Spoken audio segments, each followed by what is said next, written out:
There are some people that live in the past, dwell on the past, dwell on past mistakes, dwell on regrets. There's other people at the opposite side of the spectrum that live only for the future. They look towards what's going to come out in the future, what's going to be better. I'm going to wait for something great. That used to be me. Now I live for the present. And I'm here today to talk to you about these loners. Present day, right here, right now. The only figures that truly fit for these characters on a masterpiece shelf. And these are my top 10 loners. Now I say it's a top 10 list because I'm going to get a lot of flack over my first 3 or 4. So I've got a few extras at the end to add on to it. So it still averages out to 10. But you're listening to the Tidarium Hangar, where we talk about vintage and modern Star Wars, Transformers, video games, and other great things. And if you're new to the channel, please subscribe, turn on notifications. I've been putting out daily content for a while, and I expect to continue doing it. And let's get right into today's wonderful topic. First, I want to start talking about Fans Toys Cup. Now, he's a loner. There's no other cup that deserves a place on a masterpiece shelf. Fans Toys outdid themselves with a great likeness. They had some extra interesting features that I really don't utilize and care about. I really think the way he comes out of the box is the way he should be displayed, and he looks amazing. Toy World made a figure. It still has the cigar gimmick, but they did not make a G1 cup, and all this whole list is about G1, and this thing doesn't fit. Next on the list of loners, I have Fans Toys Tesla. Now, I think I've talked till I'm blue in the face, as blue as his thighs and his forearms. But Tesla is really the only option we have right now for a masterpiece shelf. Now, I've heard some people talk about this other figure that would work on a masterpiece shelf called Asclepius. And although it's an awesome looking figure if you're wanting to do some sort of non-G1 shelf, but on a G1 shelf, it looks like a big old pile of Asclepius. If you're wanting to have a substitute for Tesla, you might as well just go get you a deluxe version of Titan Returns Perceptor. Call it a day. It's going to be way too small, but it's going to look way better and less Asclepius than Planet X version. Next up, right now, the here and the now. Unique Toys Buzzing is the only blur that fits the masterpiece aesthetic, the masterpiece size. There's overclocking, which I'm not even going to show it because it's not even a slight mild contender. Great figure, great figure. We're talking masterpiece, the best of the best. Fits up there with the rest. And yes, I know, Jabber's on the way. I kind of expected him 8 months ago. What's the holdup, bro? Next on my list, I have KFC's Transistor. And, well, I gotta say, yes, the only masterpiece that works. And I'm also going to admit kind of a dirty little secret about Tidarium Hangar. Wait, it's not a secret. I've said it like 17 times now. Is that I tried to rock the whole Titan Returns blaster. And I did it for a while.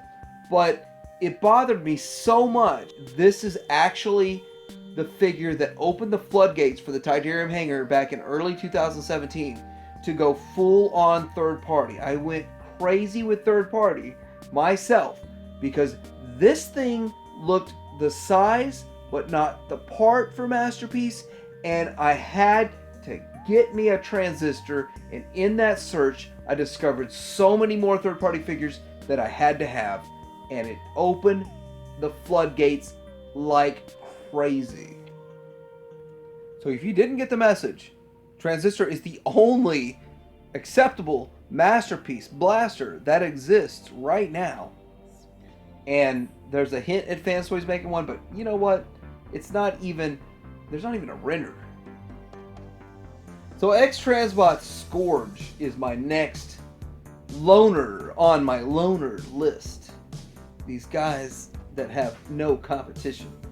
X-Transbots made their Scourge, codenamed Andreas, and they even had a 3-pack. To get it a little bit cheaper, you could buy 3 of them at once, and it would be your swarm team. And I have to say that it's pretty good. It's really close to the animation model.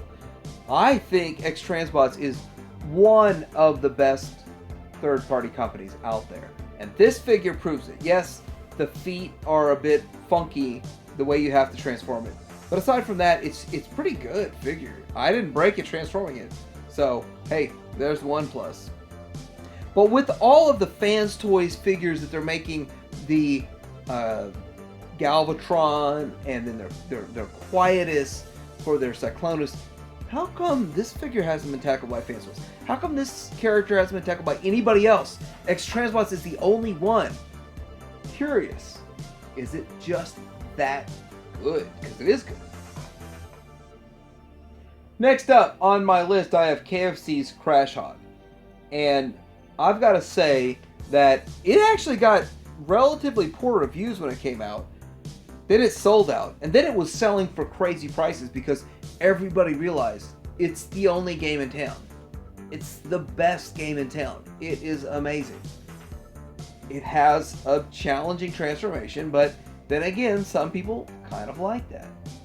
And I have to say that the QC's not too bad on that guy. Mine's not broken yet.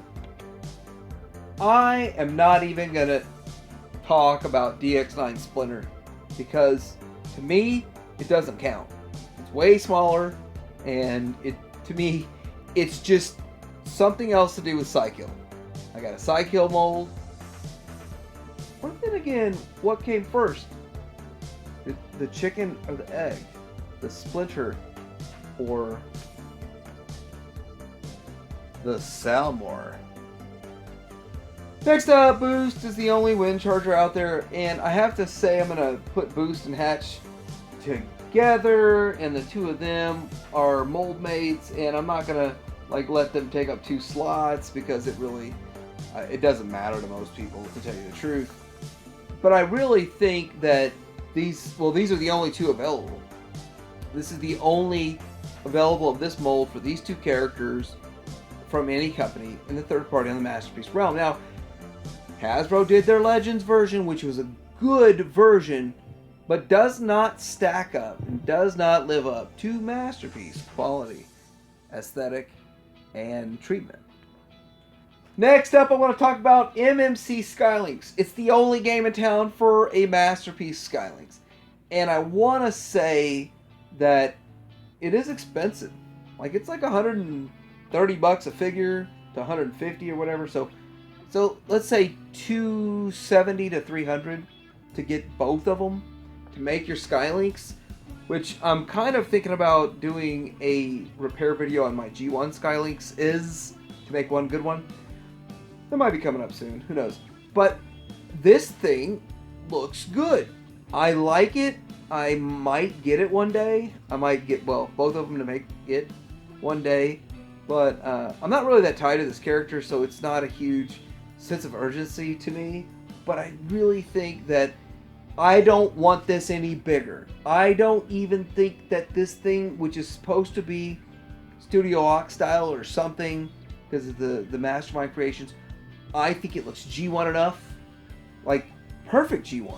I don't even see it as anything other than G1. It works, it fits, it's beautiful, and I wouldn't want it 1 inch bigger. Speaking of the only game in town, Unique Toys Sorter is the only version of a Masterpiece G1 Sandstorm. And I have to say, it looks good. It does the job. It does the trick. It's a bit challenging to flip it back and forth. Back, forth, and back. It's triple changer. But it looks good, and the only game in town, and actually starting to get pretty hard to find these days. So, what company holds my #1 slot on Loners, and the only thing available? Of course it's Takara. And Takara holds, depending on how you count it, 3 or 7 or 12 slots. Let's start with Soundwave. So, their Soundwave, the MV13, is actually the only thing out there that fits on a Masterpiece shelf right now. There was a KO oversized of the G1 that was it's actually becoming extremely hard to get, but it sucked compared to this. Next up, the whole Dotson Brothers based off of Prowl mold, and I want to say that it's the only game in town, the Prowl mold. Now, yes, you have the official, you have the KO, you have the Plus version, which you see in front of you. But in the end, it's all the exact same thing. There's not like 3 or 4 different third-party companies making different designs. This is the only design you're going to get for a Prowl that works on a Masterpiece shelf. But this thing looks great. And actually, I wasn't even thinking this, but Magnus Deacon at Magnus Loot Crates turned me on to the idea of this. Like I was thinking only third-party, but Takara had a whole lot of offerings, and so he opened my mind to this. Next, I want to talk about tracks. There's not a third-party version of tracks. The only other tracks there is a Hasbro Deluxe. This loner, well, by the way, he is a loner. Like, he is full of himself, and he looks good. I have the KO version and the official. I like the KO more, by the way, because of the rubber tires, and it just feels better in hand. This is a great representation, and I doubt we'll ever see anybody visit such an obscure character. It's not like Takara to take on an obscure character, and third party is starting to get scared of the more obscure characters, and that's their place. That's their role. Give us the obscure, and they're scared of it right now. Now, dubbed as an accessory, I know it's an accessory, but I count this. Oh wait, I'm a person. My name is Anakin. No, I'm Ratbat. Ratbat. This is the only Masterpiece version. You can give him this, or you can give him that. Well, this is a render, or I don't even know if it's a real picture. Who knows? Of what we're gonna get from Hasbro for a Ratbat, which is gonna be almost precisely half the size of the Masterpiece and the G1. Because Masterpiece G1's, one size. Just look at the joints on this. This thing is going to be ultra ridiculous tiny. But, I have to admit, it looks good. But Masterpiece still looks better. So let me know what you think of my list of these loners. And I would love to do Loners Volume 2. So put down below any of the loner figures that don't exist. There's not a suitable replacement for it in Masterpiece with a third party or Takara or anything. This is the only one. I'd love to do it. If I can get 5 of those, I'll do another video. Put your 2 cents worth, because it might be worth $1 million. Like, subscribe, and Tidarium Hanger out.